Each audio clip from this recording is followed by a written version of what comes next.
So this is take two of John Keats's Ode to a Nightingale. I used to know this off by heart in my teens. I learned it as a teenager during O-level English literature. And I don't know it anymore, but I'm going to relearn it and then I'll read it to you, recite it. But for now, I'm going to read it.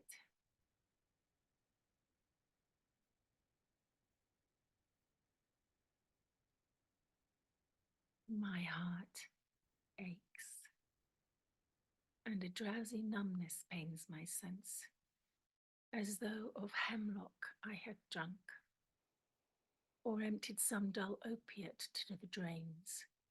1 minute passed and leatherwards had sunk. 'Tis not through envy of thine happy lot, but being too happy in thine happiness, that thou, light-winged dryad of the trees, in some melodious plot of beechen green and shadows numberless, singest of summer with full-throated ease. Oh, for a draught of vintage that hath been cooled a long age in the deep delved earth, tasting of flora and the country green, of dance, Provençal song and sunburnt mirth. Oh, for a beaker full of the warm south, full of the true, the blushful hippocrene, with beaded bubbles winking at the rim and purple stained mouth, that I might drink and leave the world unseen, and with thee fade away into the forest dim. Fade far away, dissolve and quite forget what thou among the leaves hath never known, the weariness, the fever and the fret, here where men sit and hear each other groan, where palsy shakes a few sad last grey hairs, where youth grows pale and spectre thin and dies, where but to think is to be full of sorrow and leaden-eyed despairs, where beauty cannot keep her lustrous eyes, or new love pine at them beyond tomorrow. Away, away, for I will fly to thee, not charioted by Bacchus and his pards, but on the viewless wings of poesy, though the dull brain perplexes and retards. Already with thee, tender is the night, and haply the queen moon is on her throne, clustered around by all her starry fays. But here there is no light, save what from heaven is with the breezes blown through verdurous glooms and winding mossy ways. I cannot see what flowers are at my feet, nor what soft incense hangs upon the boughs, but in embalmed darkness guess each sweet wherewith the seasonable month endows.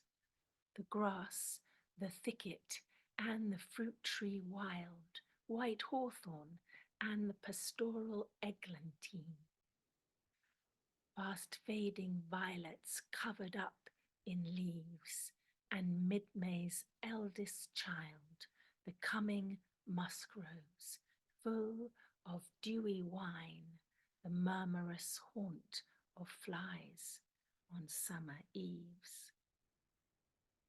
Darkling, I listen, and for many a time I have been half in love with easeful death, called him soft names in many a mused rhyme to take into the air my quiet breath.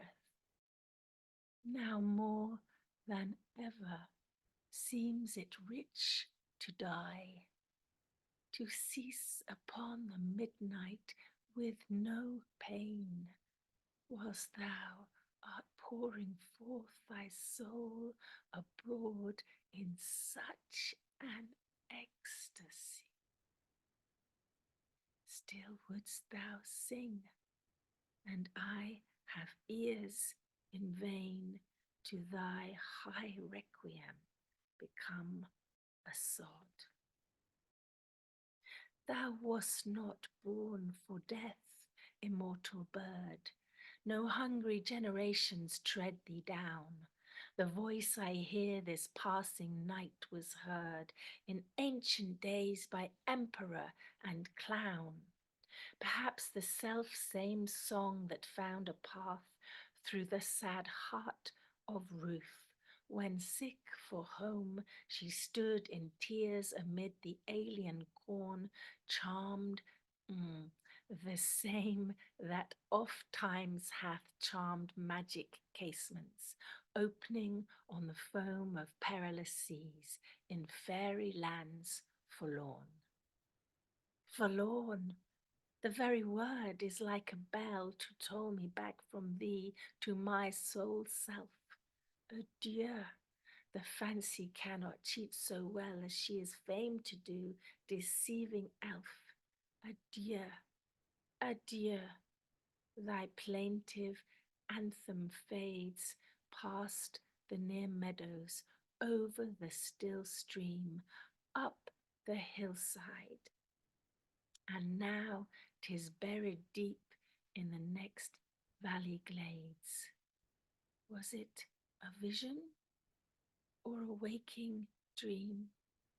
Fled is that music. Do I wake or sleep?